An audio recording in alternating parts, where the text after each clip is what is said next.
Her Empire Builder. Today I have for you my wonderful friend Amber McCue. Amber and I first met a few years ago. We are in a mastermind together, based in the US, and she's one of those people I walked in and instantly was attracted to her magnetic energy. You will hear in this episode, she's just so enthusiastic, so kind, so thoughtful, and so passionate about what she does. So Amber is an incredible entrepreneur. She's a strategist. She's a founder of ambermccue.com, and she's so inspiring. She became a single mom at 18 and then went to owning 3 different companies, allowing her to work from anywhere in the world, from Ethiopia to Chicago to California. Absolutely incredible. She has a background in corporate consulting, an MBA in organizational development from Johns Hopkins, and combines that big business strategy with real world entrepreneurial experience for women who are wanting to be the CEO of their business, their life, and have that freedom and flexibility that we get.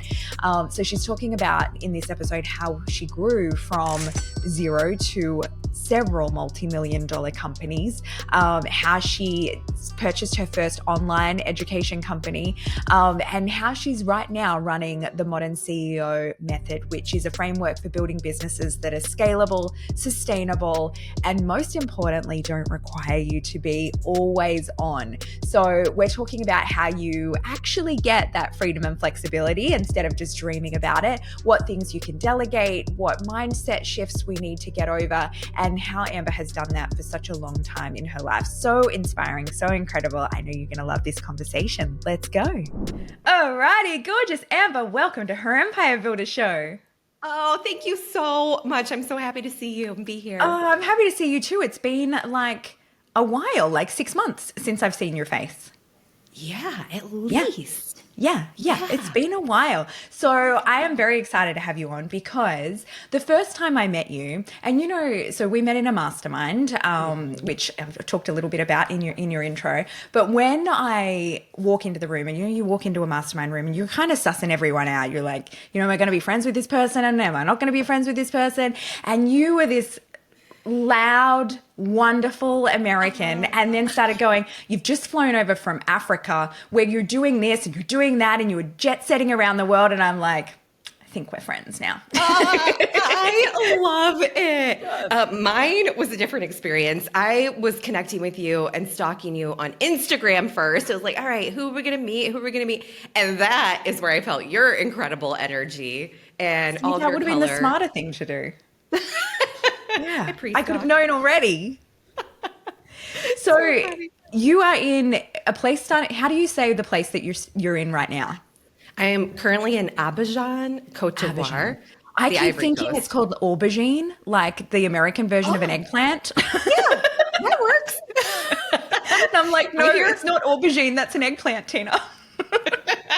I hear everything. My family, we've lived here for almost a full 3 years now, and everybody's got like a slightly different way of saying it. It's all right. I'm okay with it. Others may not. Okay, so usually I would say, like, how did your business start? But I want to first ask, how did you end up in the place that's not called aubergine? Yes. How did you end up in Africa? I love it. Well, actually, this is the second location we've lived in Africa. We went to Ethiopia first, then we popped back to Chicago during the COVID window, and now we're back in Abidjan, and it's all for my husband's job. So we knew, actually, when I was setting up businesses, that we wanted to design them in a way that would allow us to work from anywhere, and we didn't know what exactly it was going to be for my husband at the time, or what would take us abroad, but that was a goal of ours. And so when he decided he wanted to change career paths, we're like, well, this is perfect. Let's go. And it worked out well. And so he's not in Africa. He's not right now. He is working in another country. Yeah. And left us here for the year, which I'm so grateful that all worked out, because the idea of moving to the States just for 1 year while he works in this location that families are not able to accompany him. Yeah. So I love how diplomatic you are about it. He is in another country where families cannot go. We can work out what he does. Oh, I love it. Yeah. Yeah. And he's in the Foreign Service in the State Department. And so, yes. Yeah, there you go. So you are left there. But for you, I think it's like you could be anywhere in the world, and you've chosen Africa, which I know for a lot of your business, like you're working in the online space, which you can serve people around the world. But how does it go with time zones? Oh, yeah. Okay, that is the biggest struggle. So Abidjan, I've been so lucky. It's 4 hours from the U.S. East Coast. Yeah, and perfect. 5, so I can do this. Or when time zones shift, it's 5 hours. That's not so bad. But in Ethiopia, and then where we're going next, Croatia, it is going to be 7 hours. And I'm like, oh, this gets a little bit hard. Tina, the upside is that I enjoy a whole day. Now I have like about 4 to 5 hours to myself. I work out. I have beautiful conversations with people. I have coffee with friends. I volunteer. I hang out in the pool. I do my thing and then I get to work. But that 7-hour time difference, I mean, when you start to get it pushes it a little bit. So I'm not too keen on starting my days at like I don't know what that is even, 3 p.m., 5 p.m., and then working, and I don't work full 8-hour days. So I've made adjustments to my schedule that way, but still. Yeah. Yeah, it's tricky, but I mean, that's the benefit. And I like the same thing. Like when I'm traveling in America, I wake up in the morning and most people I work with are still asleep. So you get like this beautiful freedom where you can email people and people aren't emailing back. It's just like so nice and lovely. And then you can condense all your work into the one like couple hour window, which is perfect. Yeah, it's really, well, that's the thing. I find I realized that my hours and my time was kind of all over. And I started to sit down and think, no, you want a block of time for whatever you want. Yeah, you've got to be more disciplined with it. Otherwise, your workday, instead of being condensed, will just extend and be like a 15-hour day. Exactly. And so I decided, I'm like, I'm not working more than 20 to 24 hours a week. Usually it's actually even less than that. Because when you compress it, you're like, this is what I need to do. Sit down, do it, step away. So 24 or less hour work week. Yeah, that's perfect. We're going to talk more about that after. But before we go there, how did you choose Croatia as your next destination? Because I just love the whole theory behind it. Oh my gosh, it's a total negotiating process, basically with my husband. So how this works is he receives a list of potential places. He puts in his name, and there's discussions with people. It's like a whole new interview process each time, each location. So he brings me a list. And I look at the list, and first of all, for the kids, the first thing I do is double check school sizes. Yeah. Because there's some, How old are your kids now? I have 3 girls. One is 26, so she's taken care of. But the other 2 are 14 and 11. Yeah. So I check schools and I give them the clear or no clear, and then go, no go. And then we then we look at life. Like, where would we want to live? I have some, I really don't want to be in a super cold location. Yes. Definitely need the internet to work consistently, which, that's been a thing in Ethiopia. And even here, I'm at a better location in Abidjan, but in Ethiopia, I had three or 4 levels of backup for internet. Wow. So we find our way. It doesn't have to be perfect internet because, there are solutions, but those, and then he officially puts in his name. Amazing. Well, Croatia is one of my favorite countries in the world. So I'm going to be very jealous, and I'm going to be looking at every picture, and I'm just going to keep asking you to send me a photo of the water, because we were talking about this before we hit record, but Croatia blue is my favorite color. I have so many photos of the water there where I would just look over the side and go, look at that color, and just take a photo of the water. I can't. So dreamy. Everybody I've talked to nobody has said oh, you're going to be, why Croatia? Everybody's like, it's amazing, it's amazing, it's amazing. Yeah. Yeah, it's so dreamy. So for you, where did entrepreneurship come for you? Did you decide, I want to be an entrepreneur, and you would have done that anyway? Or did that come out of knowing that your husband was going to be moving around and going, I need something adaptable, maybe this will be the path? That's so funny. So I always wanted to do something, start something of my own, build, create. Ideas were always flowing. But it really came about actually two interesting ways. I was working in corporate, and the online world started to really pick up. Online consulting, courses, online education. And I was looking at what I was doing in corporate, and I was like, I think I can build something around this. Simultaneously, I'm in an MBA program, realizing, wow, I love this, but I think I wanted to go the life path. And then I was like, but I really love business. So I was teetering on that front. While I'm in the MBA program, still working in corporate, I started picking up a camera again, So I did photography in high school. I'm like, I really enjoyed that. Let me grab a creative outlet. That turned into a photography company. And that grew beautifully as a side hustle. Then it became a full-time thing, full-time within the 24-hour-a-week thing. And then You're so the type of person to go, whoop, that escalated quickly. Exactly. It was so fun and surprising and not the path. And so often business, you want something, but it's not going to be the path you necessarily expect, much like life. And then I was sitting talking to a friend. So I still had I love business, coaching, consulting, something. And I was talking to a friend, building photography company, MBA program, full-time job. And a friend said, don't you ever just wish you could clone yourself? I was like, I know how to do this. This is the only way that I'm able to do all of the things I am doing. And the first online education group experience I built for business owners was How to Clone Yourself, which is all about teams training. So all of these things are kind of coming together. And in that process, that's when Matt and I were having conversations about what do we want in life. Yeah. And we're like, we don't really want to live in this place forever. Maybe we want to live abroad. I lived abroad as a kid. I lived in Saudi Arabia with my family for 4 years. And so I'm like, yeah, that was a great experience. And Matt was like, yes, let's figure this out.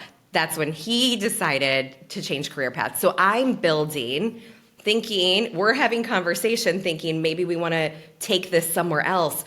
So that's when I got super intentional about how to clone yourself and not being the one in the weeds. And also, Tina, there was a very distinct moment in our photography company when I was taking the photos. My business partner was coaching our client through the shoot, and I realized, oh my gosh, I'm going to be miserable because it became so systematized. Yeah. And I was seeing every step in my head. And I'm like, oh no, I don't need to be in this moment anymore. Yeah. This is not my zone of genius. If I stay here, my energy is going to deplete. I need to create the system so we can serve more people and have this, again, cloning myself, replicating this impact.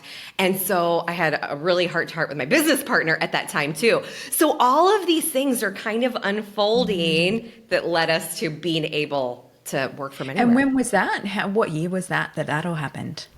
Okay, so the photography company started in 2009-ish, really 2010, and it was probably 2012, so about 3 years in. So you've been running online programs for a long time. Yes. Yeah. Yes. Yeah. That's pre-Instagram, right? Yeah. And so, the first How to Clone Yourself was 2011.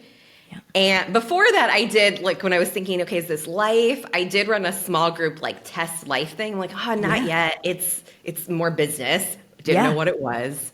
Yeah. Because I got onto online 2017, and I feel like I was still early enough. I feel like, it still hadn't quite taken off yet. So you were pioneer days. Wow. That's so weird to think about. Yeah, yeah. So how has it morphed since then for you? What do you think now is harder, and what do you think is easier in the online space now than when you started? Yeah. Now there's so much more of everything. Which has its positives and negatives. Exactly. Yeah. Exactly. So there's more familiarity with it. Like the second business program I launched was called CEO School, and at the time, the language, like CEO. Wait, I don't think of myself as a leader in my business yet. It was more solopreneur. Yeah. More. So there were some things where I was sort of in between from a messaging perspective. The noise is more, but I think instead, so now if you've got a breakthrough noise, then you were sort of breaking through like, what is this? What are we doing in creating businesses and online consulting and remote, or like it was all, So differences there. But you know what I liked? I don't know if this is that I liked more, but something that, and this could have to do with location, anything, but I took it from the entire business model approach of like personal connection. Yeah. And of course, I used strategies and techniques that you still see today that have just slightly been adjusted.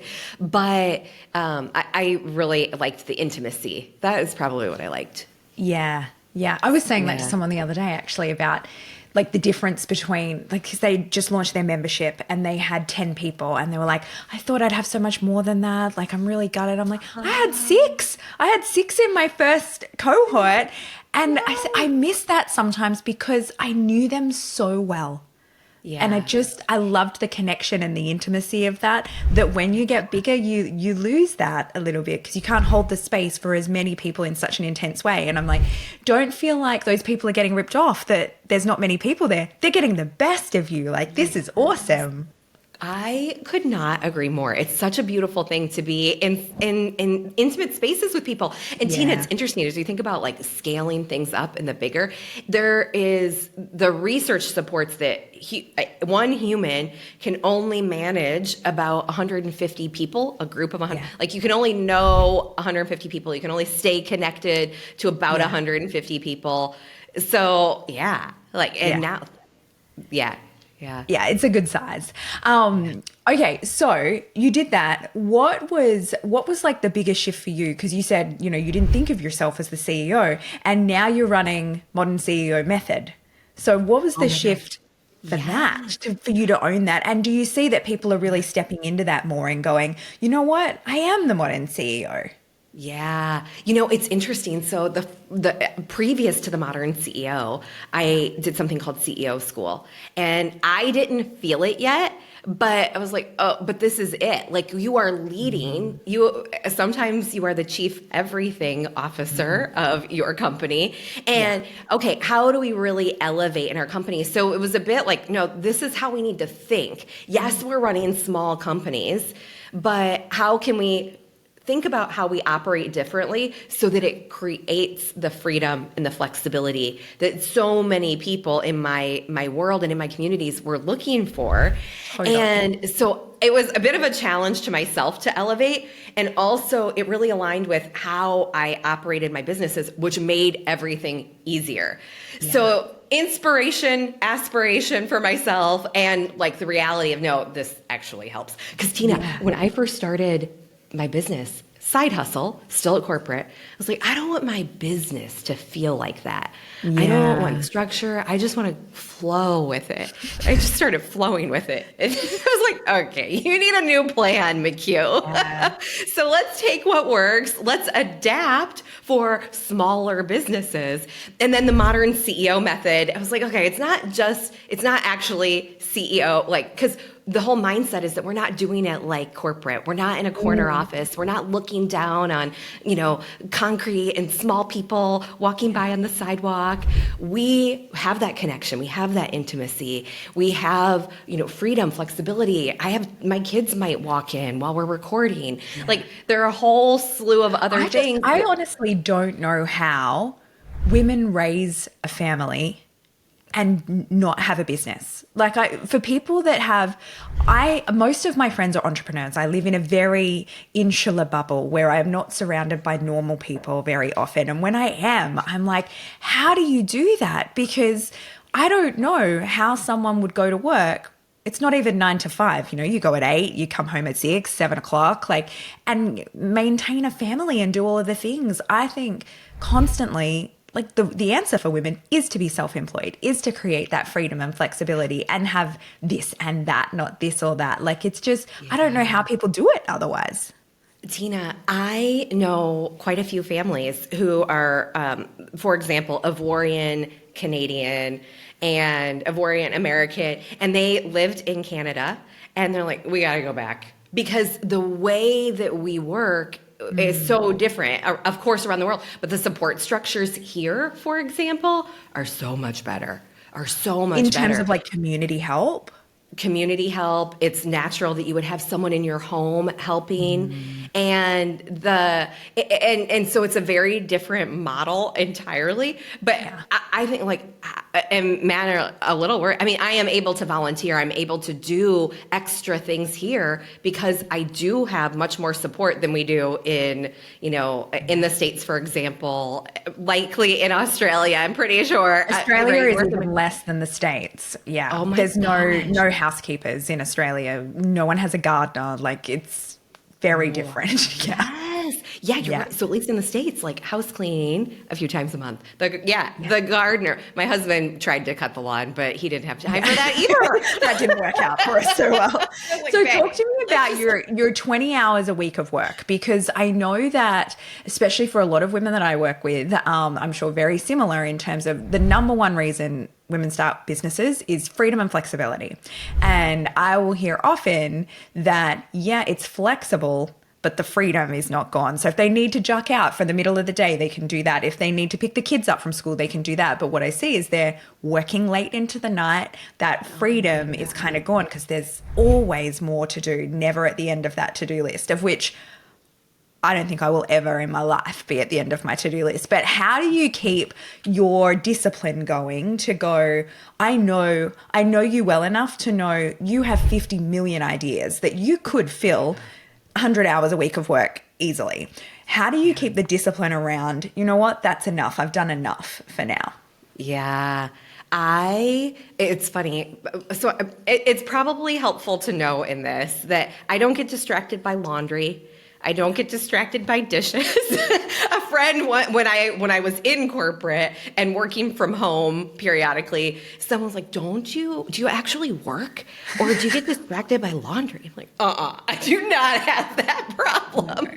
So, full disclosure. But also, I do have ideas. I do have things like Post-it notes all over the desk. Idea. But I organize them. Like, no, we've got to prioritize. You truly cannot do all the things at once. Yeah. So what is most important, and what is most important in alignment with the goals that we have right now? So I've got like a couple of books I'd like to write, but what are my priorities right now? And honestly, I've got 15,000 words there. I've got 80% done there. So I am spending that time creating, but to truly launch that or take that to people and publish it in a way that I want, that's not a now thing. So I look at what are my priorities now? It's working 24 hours or less per week. So my husband's gone. I want that flexibility to take care of kids exactly as you described.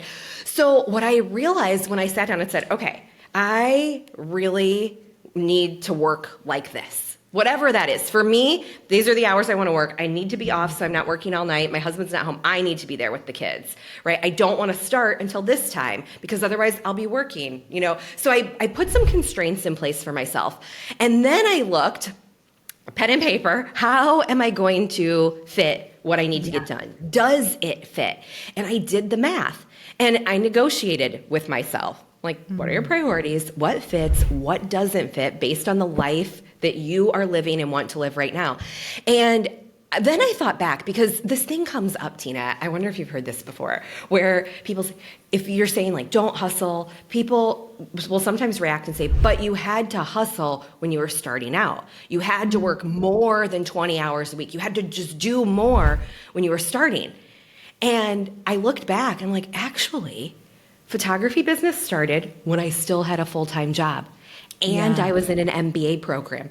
And I was brewing this coaching thing. So as I looked at it, I'm like, wait, you've never dedicated more than 20 hours to any one thing. Wow, that's incredible. I definitely have. Yeah. Yeah. Right? So, Yeah. but as I was processing and thinking, like, what allowed that, the structure?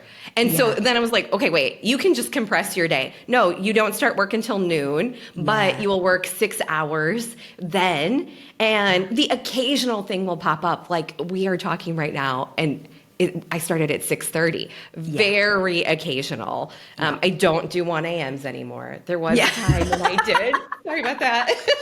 But it's the discipline too in going, because for me, like I could have put the structure in and done what I did, but I always like I battled with the more. I want to be able to do more. And so I would go, all right, well, I could take the afternoon off or take the morning to go bushwalking for a few hours, which my soul wanted so badly. But then I'd go, but then if I did an extra 3 hours of coaching, that would make more money in the business and be able to produce more. We could get our home loan paid off faster. We could do that. Like, of course, I want to choose that. And that took me a really long time to let go of.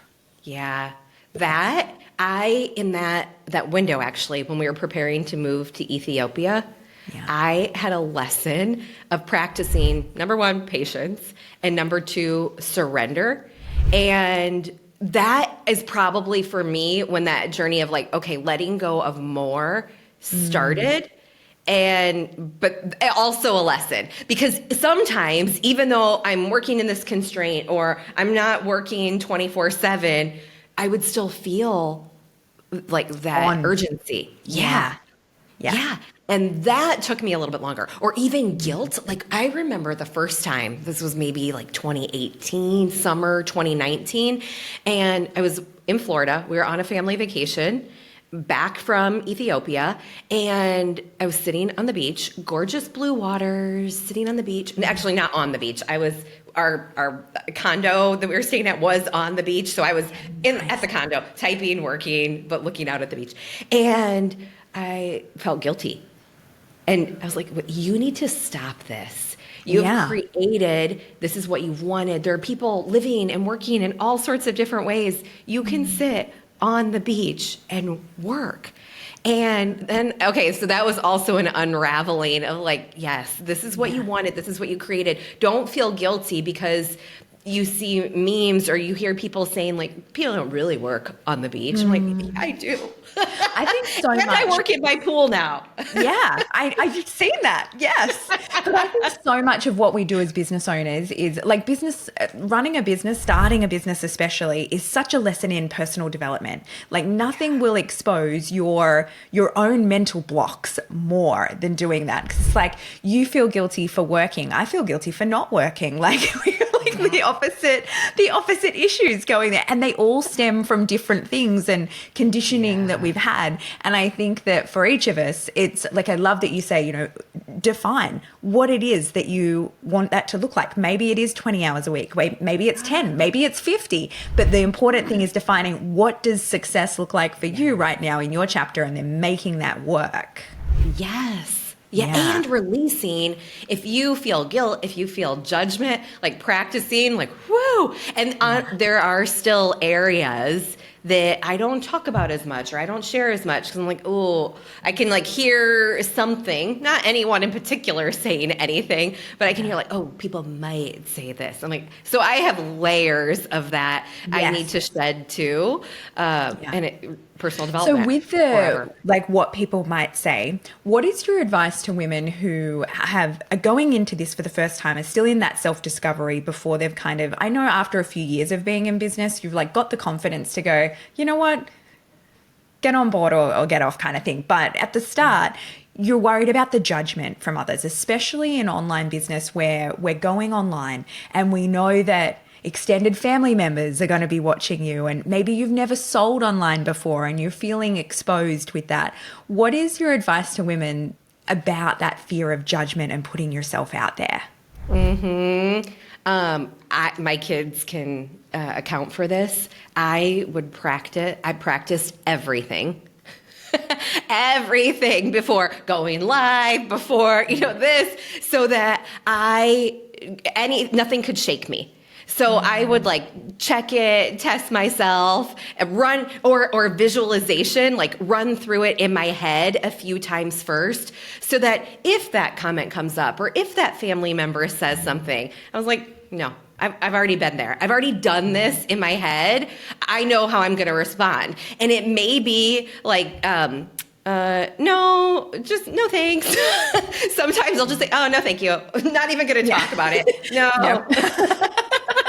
Literally, which gets a weird reaction, but it works for me. No, thank you. And then other times, like, you're wrong, so I'll just try. I call it try it on visualization, so that path you want to walk down, you think you want to walk down, right? How does it feel? No, I still want to walk down that path, but just not like that. So I'll adjust it and I'll try it on in my head first, and I've sorted it all out. And then still things come up. Like my dad, for example, he's like, are you sure this is what you want to do? He's like, you could make XYZ money and this is what your life could look like. Look at this person. Look at that person. This is what they do. I was like, yeah, no. Does he know Dad. how much money you make and how much fun you have? He totally knows. He's like, and he has said now, he's like, I get it. I see it. So people, you see something that other people just haven't thought about yet. They haven't wrapped their head around. Maybe it hasn't even occurred to them. Or maybe they are making fun of the people working on the beach. Okay, we've got to shift our mindset around that and do the work. Yeah.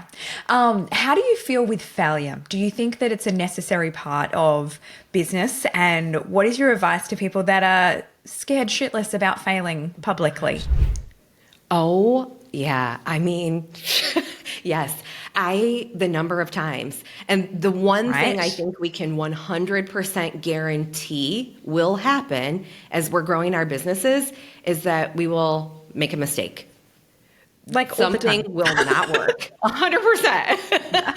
And so I think that actually was also a big release for me. Like I am human and I am going to make a mistake. And when even team members would come to me and they're like, I want you to guarantee this mistake will never happen again. I'm like,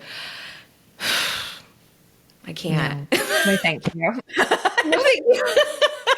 I was like, I would like to guarantee that too, but it's just not gonna happen. And I can't guarantee that someone else won't make a mistake. And we're human, so I'm gonna have compassion for people when they do that. But that's when you also start to see values alignment, right? I'm like, oh, if that's what you need from me, we are not the right team. We are not the right place. Like we can work together for a bit, but it's not gonna work long term. Yeah. And so just because I can't meet those expectations, so 100% will happen. Get comfortable with it. But then again, I try it on visualization. Like if this thing happens, actually, Tina, for almost every significant thing I do in the business, I do a couple of minutes scenario planning.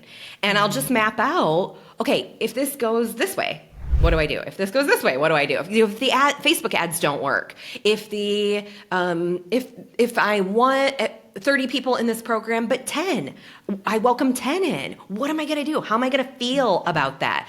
So I just run through it all real quickly. So if that thing happens, actually in his book, The Antidote, Oliver Berkman breaks down the psychology on this in the research. It's a good one. I like that. That's my favorite book of his. And the research shows that if you have this thing that you're worried about happening, that maybe it'll happen, and you take yourself to the place, okay, if this thing happens, this is what I'll feel, this is what I'll do, and you feel those emotions, you feel that moment.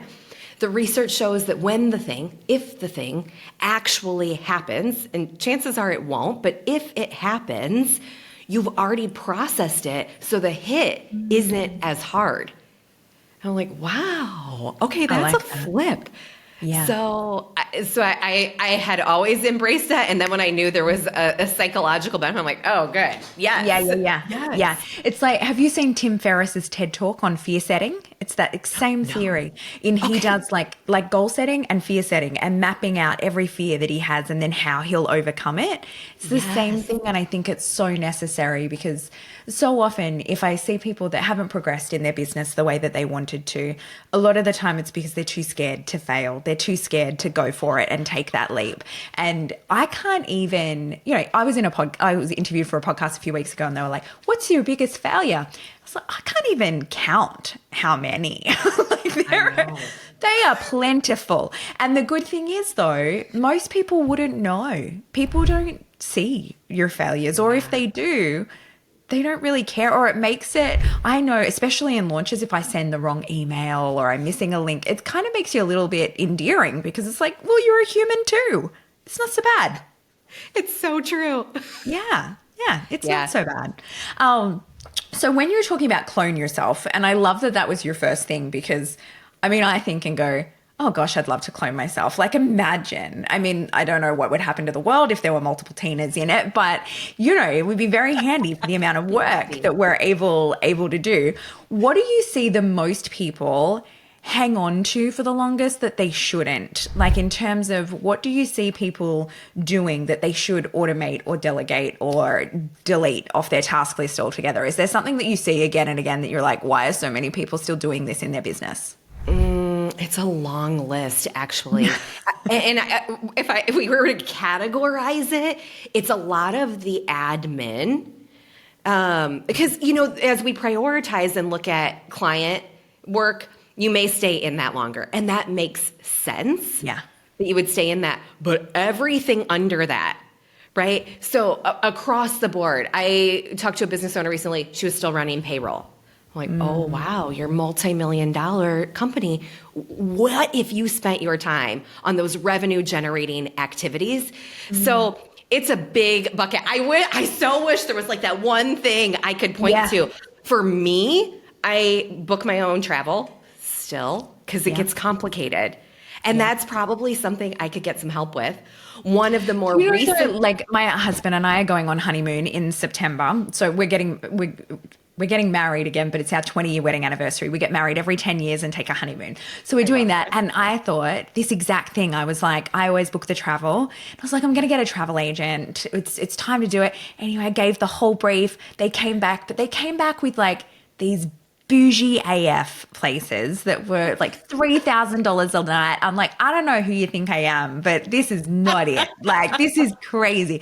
But I was saying like waterfront, like beautiful. Anyway, I was going, that's not it. So I went on and, did my couple of hours search and found like these little fisherman shacks in the middle of Majorca and like on the coast and different things that look beautiful. And that's what I want. So there is some things that I think as entrepreneurs, it's really hard for other people to know the particular thing that we want at that time.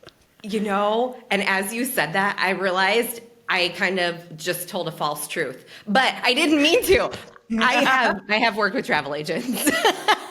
And for our not South Africa, for our Tanzania safari and for my recent Morocco trip and my first Morocco trip, I worked with a travel agent. Okay, so take it back. Go to Morocco again.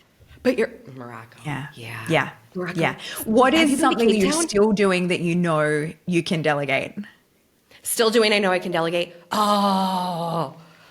Ooh, like I just got rid of updating my calendar. That was this year.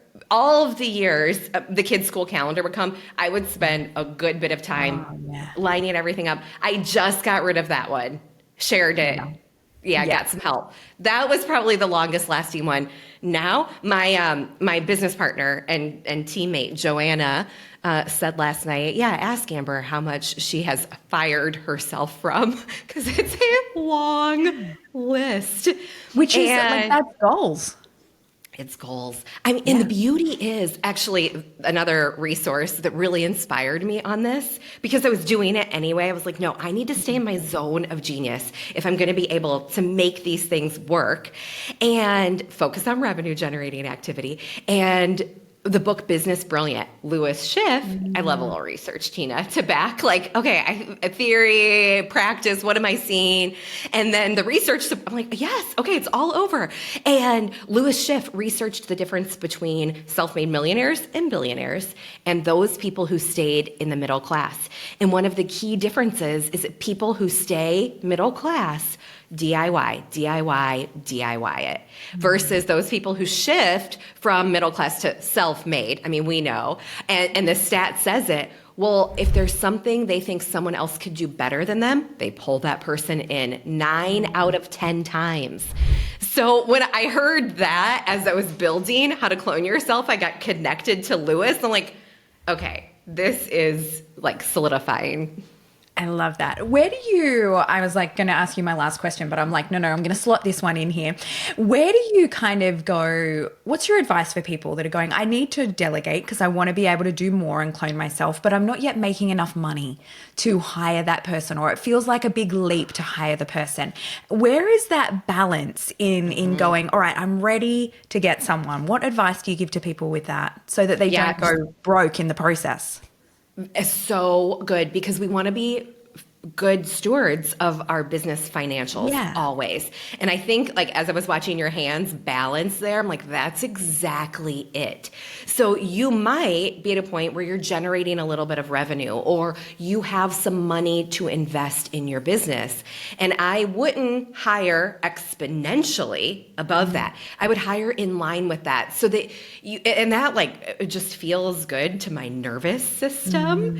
And it's good business that we're not overextending ourselves. So I would say start with the smallest thing that will get you to revenue generating activities, that supports your revenue generating activities. The first thing I got off my plate was blog posting, sending an email follow-up with it, then posting it and sharing it on social media, because I had those mindset things coming up. I don't want to share this. Should I share this? What are people going to say? And then I was tinkering in WordPress forever. I was like, no, I need to create the message and the content. I don't need to distribute it. So I worked with a VA. My first VA was from the Philippines.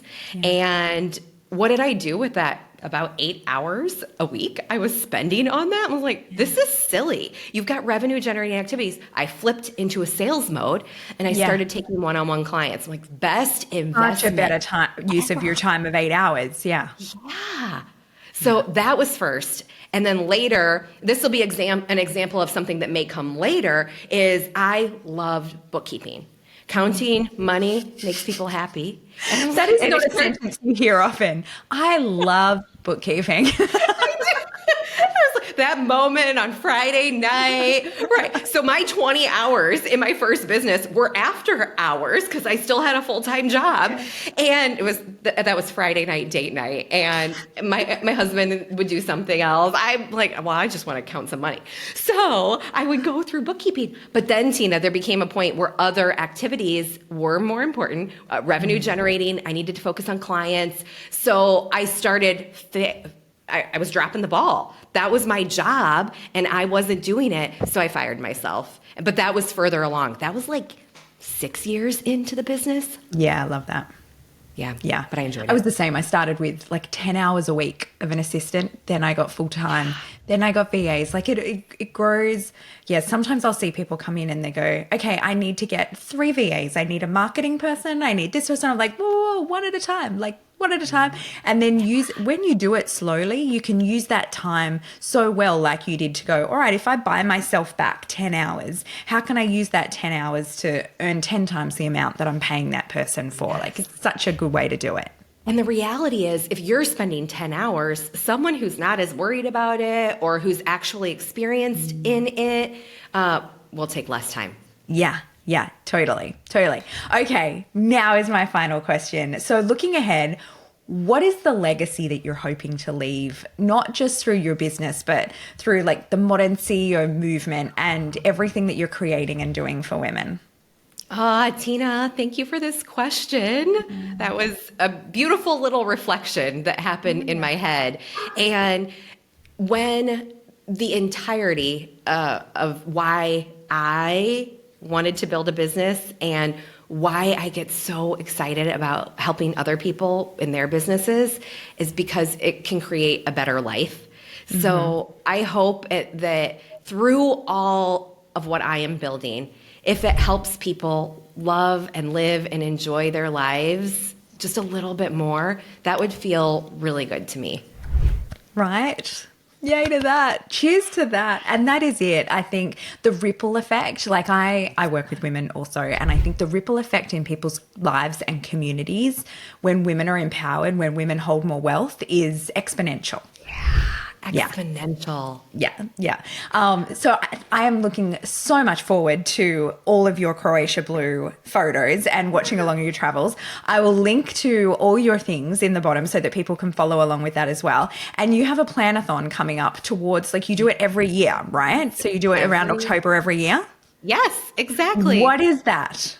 What is the planathon? Okay, the Planathon is the planning event of the year for entrepreneurs and small business owners. We come together for a week, we plan, it is fun, we're celebrating, and we're getting set up for the year ahead in business. And so plan now, and then you'll celebrate all year long. So it would be so fun to plan with people. Nice. Well, I'll put all the details for it in the show notes so that they can see you there. Amber, thank you so much, and I can't wait to see you so soon. See you soon, Tina. Thank you. Bye, everyone.